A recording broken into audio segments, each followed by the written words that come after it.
जय हिंद दोस्तों, एक बार फिर से आप लोगों का स्वागत है हमारे YouTube चैनल में। तो आज हम ग्रह का जो है लास्ट देखेंगे। लास्ट वीडियो होगा अपना ग्रह के बारे में।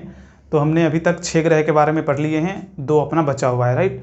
तो वही 2 आज कवर करेंगे, बस 5 से 10 मिनट लगेगा। उसके बाद हम कल अगले लेक्चर में हम शुरू करेंगे क्या, ग्रहण, राइट। ग्रहण पढ़ेंगे, उसके बाद फिर 1-2 लेक्चर और आएगा, इसी के साथ अपना एस्ट्रोनॉमी खत्म हो जाएगा। फिर हम स्टार्ट करेंगे फिजिकल ज्योग्राफी। तो आज के लिए अभी वाला स्टार्ट करते हैं। अपन क्या है जो अपन 6 के बाद अपना 7वां ग्रह है वो क्या है, अरुण। तो अरुण के बारे में सबसे पहले पढ़ते हैं। तो अरुण क्या है, 7वां, राइट। दूरी में क्या हो जाएगा, 7वां, यानी सौरमंडल में सूर्य से जो है ना दूरी में 7वां ग्रह, राइट। उसके बाद ये ठंडा है। ठंडा क्यों है, क्योंकि इतनी दूर पड़ती है ना कि वहां तक सूर्य की प्रकाश बहुत कम जा पाती है, राइट। बहुत दूर हो जाती है, और जाती भी है तो उसकी जो ऊष्मा है वो बहुत कम जा पाती है, यानी उसका टेम्परेचर बहुत कम हो जाता है सूर्य के प्रकाश का वहां जाते जाते, ठीक है। यानी अरुण ठंडा होता है। इसकी खोज 1781 में जो साइंटिस्ट है उसका नाम क्या है, विलियम हर्शेल ने किया था। अरुण की खोज 1781 में किया गया था, जिसको खोज किसने किया था, विलियम हर्शेल ने, राइट। इसे स्वर्ग का देवता या हरा ग्रह कहा जाता है। स्वर्ग का देवता या हरा ग्रह कहा जाता है। हरा ग्रह क्यों कहा जाता है, क्योंकि हरा ग्रह कहा जाता है, इसमें मीथेन गैस की प्रचुरता होती है इसके वायुमंडल में, और मीथेन गैस की प्रचुरता होने की वजह से इसका रंग जो है ना हरा रंग में परिवर्तित होने लगता है, यानी हरा रंग का दिखाई देने लगता है, राइट। इसके 5 वलय है, 5 का नाम क्या है, अल्फा, बीटा, गामा, डेल्टा और इप्सिलॉन। जैसे हमने सैटर्न के देखे थे 7 वलय, A B C D E F और जी। उसी तरह से यूरेनस के क्या है, यूरेनस के 5 है वलय, जिसका नाम क्या है, अल्फा, बीटा, गामा, डेल्टा और इप्सिलॉन। इसे लेटा हुआ ग्रह कहा जाता है। लेटा हुआ ग्रह क्यों कहा जाता है, तो ये ग्रह जो है ना कुछ इस तरह से है, ऐसा है, और इस तरह से है। जब इसका एंगल बनाओगे आप तो कितना बनेगा आपको, 82 डिग्री के समथिंग, राइट। 82 डिग्री का एंगल, यानी ये लेटा हुआ ग्रह है। ये मान लो ये इसका अक्ष है, ठीक है। यानी ये लेटा हुआ ग्रह है, थोड़ा मतलब उल्टा टाइप का, मतलब पूरा झुका हुआ ग्रह है, इसीलिए इसे क्या बोला जाता है, लेटा हुआ या झुका हुआ ग्रह। इसको झुका हुआ भी कहा जाता है। लेटना या झुकना बराबर है। तो क्या है, अरुण को लेटा हुआ ग्रह भी कहा जाता है, क्योंकि ये अपने अक्ष पर 82 से 89 डिग्री झुका हुआ है। इसका टेम्परेचर हमने देख लिया क्या है, -223 डिग्री सेल्सियस। ये ठंडा ग्रह है, क्योंकि यहाँ पे जो है ना प्रकाश बहुत कम जा पाता है, राइट। इसके कुछ उपग्रह है फेमस, जैसे एरियल है, ट्रिटानिया है, ओरेकॉन है और सिरांडा है। ये इसके कुछ प्रमुख उपग्रह है। इसके पास टोटल 28 उपग्रह है। तो ये यूरेनस अरुण के बारे में है, इतना ही काफ़ी है, क्योंकि वहाँ तक अभी हम बहुत कम ही खोज कर पाए हैं अरुण तक, क्योंकि वहाँ तक जाने में, सैटेलाइट को वहाँ तक पहुँचाने में बहुत ही ज़्यादा मुश्किल होती है, क्योंकि इसमें क्या है, अपने को क्षुद्र ग्रह की पेटी से भी निकलना पड़ेगा, राइट। इसके बाद इसकी खुद की वलय है 5-5, उसके बाद आप जाओगे वहाँ पे। तो यहाँ तक जो है ना सैटेलाइट को भेजना बहुत ही कॉस्टली होता है, और बहुत कम चांस होता है कि सक्सेस होगा मिशन, राइट। एक बार फिर से देखते हैं अरुण को, क्या है, ये 7वां है दूरी के हिसाब से, राइट। उसके बाद क्या है, ठंडा ग्रह है। ठंडा ग्रह है क्योंकि ये दूरी इतनी हो जाती है कि सूर्य की प्रकाश वहाँ तक जाते जाते बहुत ही ठंडा हो जाता है, राइट। उसका टेम्परेचर कम हो जाता है। इसकी खोज 1781 में की गई थी विलियम हर्शेल के द्वारा। स्वर्ग का देवता या हरा ग्रह कहा जाता है मीथेन की प्रचुरता के कारण। मीथेन यहाँ के वायुमंडल में अत्यधिक मात्रा में है, और मीथेन का रंग हरा रंग का होता है, इसलिए इसे ये जो है ना हरा रंग का दिखाई देता है, राइट। इसकी 5 वलय है, जैसे शनि के पास 7 वलय था, A B C D E F G. उसी तरह से अरुण के पास 5 वलय है। 5 के नाम क्या है, अल्फा, बीटा, गामा, डेल्टा और epsilon. Alpha, beta, gamma, delta और इप्सिलॉन। इसे लेटा हुआ ग्रह कहा जाता है, क्यों, क्योंकि ये अपने अक्ष पे जो है ना 82 से 80-90% झुका हुआ है। ये देख लिए, इसका टेम्परेचर होता है -223 डिग्री सेल्सियस। ये एरियल, ट्रिटानिया, ओरेकॉन और सिरांडा इसके कुछ प्रमुख उपग्रह है, और टोटल उपग्रह कितने हैं, 28 इसके टोटल उपग्रह है। अब देखते हैं अपना लास्ट और अंतिम, जिसको क्या बोलते हैं, अरुण। ये क्या है, सबसे दूर है, सबसे दूर है। जब 7वां नंबर वाला ही ठंडा है तो ये भी ठंडा ही है ना, सबसे दूर है, तो ये क्या है, ठंडा, ये भी ठंडा उपग्रह है, राइट। उसका क्या है, इसका रंग धुंधला या हल्का नीला होता है, क्योंकि यहाँ पे भी जो है ना अमोनिया और मीथेन पाया जाता है, यानी मीथेन का रंग हरा तो होता ही है, यानी इसके वजह से ही हल्का हल्का ये यानी धुंधला हरा और नीला रंग का दिखाई देता है। इसके उपग्रह है वो क्या है, ट्राइटोन एवं एन। इसके बाद 14 इसके उपग्रह है, जिसमें से जो है ना 12 के नाम क्या है, N1, N2, N3 ऐसे करके, N10, N11, N12 है। उसके बाद 12 के बाद 13 नंबर ट्राइटोन और एन है। ये वरुण के बारे में था, और ये अरुण के बारे में। बस इतना ही काफ़ी है।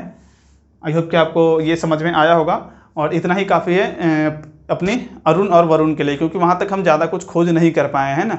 तो इतना ही रहेगा इसके लिए। और अब आज जो हम आगे देखने वाले हैं, जो एक समय पे ग्रह था, राइट, लेकिन वो अभी ग्रह नहीं है, तो हम उसके बारे में पढ़ लेते हैं, वो क्या है।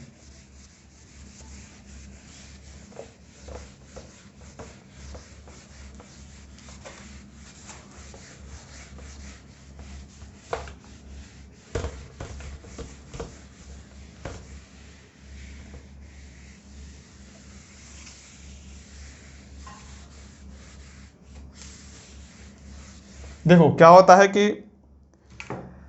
नासा ने जो है ना कुछ वो ढूंढता है, मतलब कुछ साइंटिस्टों ने बहुत सारे एस्टेरॉयड ढूंढते हैं बड़े आकार के, जो अपने सौरमंडल में ही है और वो चक्कर लगाते रहते हैं, यानी 3-4 शायद ऐसे ढूंढते हैं, जिसमें क्या है कि साइंटिस्टों का ऐसा मानना होता है कि इसको जो है ना ग्रह की श्रेणी में रखा जाए। जैसे अभी 8 ग्रह है, यानी 9 ग्रह था, उस टाइम पे प्लूटो भी था, तो 9 ग्रह से बढ़ा के 12 ग्रह बनाने की फिराक में थे, है ना, 12 ग्रह बनाना चाहता था, जिसके वजह से जो एस्टेरॉयड ढूंढा गया था उस पर एक मीटिंग बुलाई गई।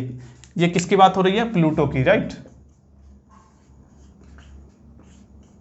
प्लूटो की बात हो रही है। इसको ग्रह से क्यों हटाया गया?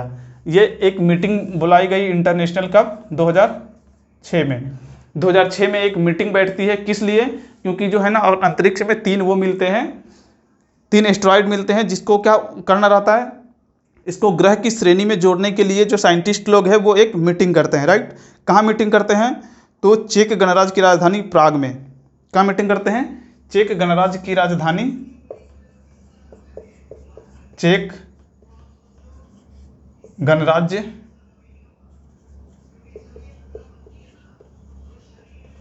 की राजधानी प्राग में, राइट। प्राग में एक मीटिंग होती है साइंटिस्टों की, किस लिए होती है? जो 3 एस्टेरॉयड मिले होते हैं ना, उस एस्टेरॉयड को ग्रह की श्रेणी में डालने के लिए। तो होता ये कुछ यूं है कि उसको बढ़ाने के चक्कर में वो क्या है, प्लूटो को भी ले मारता है। उस मीटिंग में क्या है कि बहुत सारी बातें होती है, तो उस बातों में क्या है कि ग्रह के जो है ना एक अलग डेफिनेशन आता है। जो ग्रह का डेफिनेशन पहले था उसको बदल के एक नया डेफिनेशन दिया जाता है, और वो डेफिनेशन क्या होता है? तो सबसे पहला होता है क्या? सूर्य के चारों तरफ चक्कर लगाएगा, राइट, सूर्य के चारों तरफ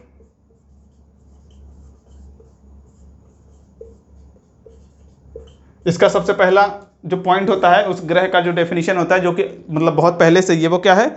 सूर्य का चक्कर लगाना, राइट। उसके बाद क्या है? इसका अपने एक निश्चित कक्षा होती है, राइट। क्या है? एक निश्चित कक्षा होती है इसके। जैसे सूर्य के चारों तरफ चक्कर तो लगा ही रहा है, तो वो तो क्षुद्र ग्रह भी लगा रहा है, तो अगर खाली यही रहेगा तो फिर तो दिक्कत है ना। तो क्या है? एक निश्चित कक्षा पे, एक निश्चित कक्षा में, राइट, ये हो गया। उसके बाद तीसरा क्या है? एक निश्चित कक्षा में चक्कर लगाता है। और तीसरा क्या है? तीसरा ये बताता है कि किसी दूसरे के कक्षे को काटता नहीं है, किसी दूसरे के कक्षे को नहीं काटता है, नहीं काटता हो, राइट। इस तरह से वो एक नया डेफिनेशन आता है अपने पास। 2006 में चेक गणराज्य की राजधानी में जो एक अंतर्राष्ट्रीय वो मीटिंग बुलाया जाता है ना। अंतर्राष्ट्रीय क्या बुलाया जाता है? अंतर्राष्ट्रीय खगोल संस्थान का एक सम्मेलन होता है, जिसमें जो 3 एस्टेरॉयड मिले हुए हैं, उस तीनों मिले होते हैं, उस तीनों एस्टेरॉयड को ग्रह की श्रेणी में डालने के लिए ये मीटिंग की जाती है, राइट। इसमें क्या है कि उसके बाद इसमें जो है ना एक ये भी होता है कि इसके पास ये इतना बड़ा होना चाहिए कि गुरुत्वाकर्षण,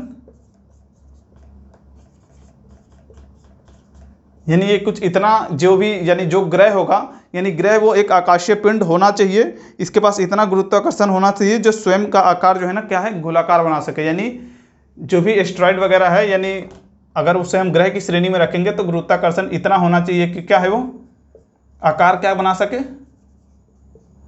गोलाकार बना सके।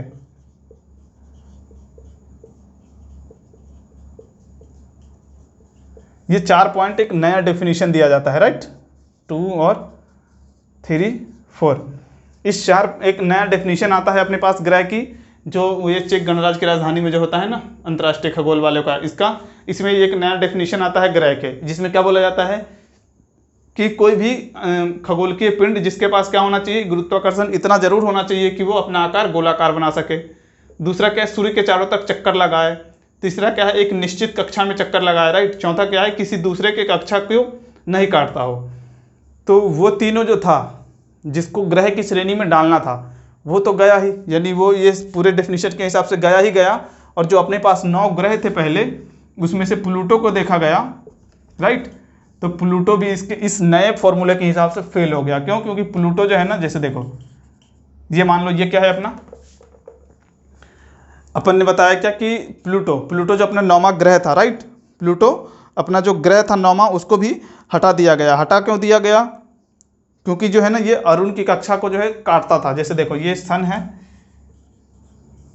ऐसा मान लो सन, ये मान लो अरुण की कक्षा है, राइट।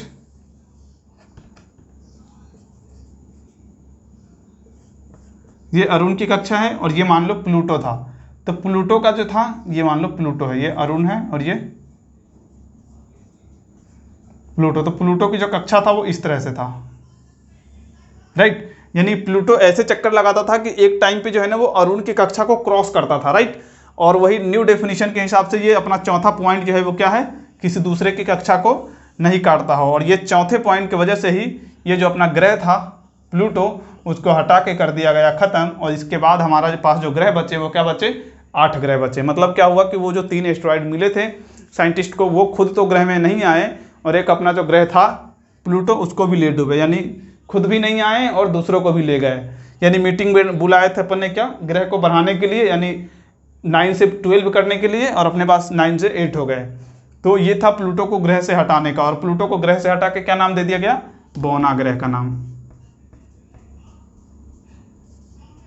बौना ग्रह का नाम दिया गया। और तब से हम प्लूटो को ग्रह नहीं मानते हैं। हालांकि ये चक्कर तो अभी भी लगा ही रहा होगा, लेकिन डेफिनेशन जो नया डेफिनेशन आया उसके हिसाब से इसने क्या है, वरुण की कक्षा को कट कर रहा था, जिसकी वजह से इसको ग्रह की श्रेणी से हटा दिया गया।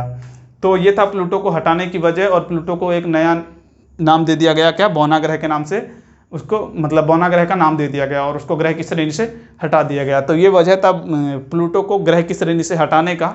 आई होप कि आपको समझ में आया होगा। तो इसी के साथ हम आज ग्रह को ख़त्म करते हैं और अगला जो अपना लेक्चर आएगा वो ग्रहण पे आएगा, ठीक है। और ग्रहण के बाद हम 2 दिन ग्रहण पढ़ेंगे और 2 दिन जो है कुछ टॉपिक बचे हुए हैं, जैसे पुच्छल तारे वगैरह, एस्ट्रॉयड वगैरह बचे हुए हैं, क्षुद्र ग्रह वगैरह बचे हुए हैं, उल्का बचा हुआ है, उल्का पिंड बचा हुआ है ना। तो ये सब अपन देख लेंगे। उसके बाद अपना एस्ट्रोनॉमी कर देंगे हम ख़त्म। तो आज के लिए इतना ही। जय हिंद।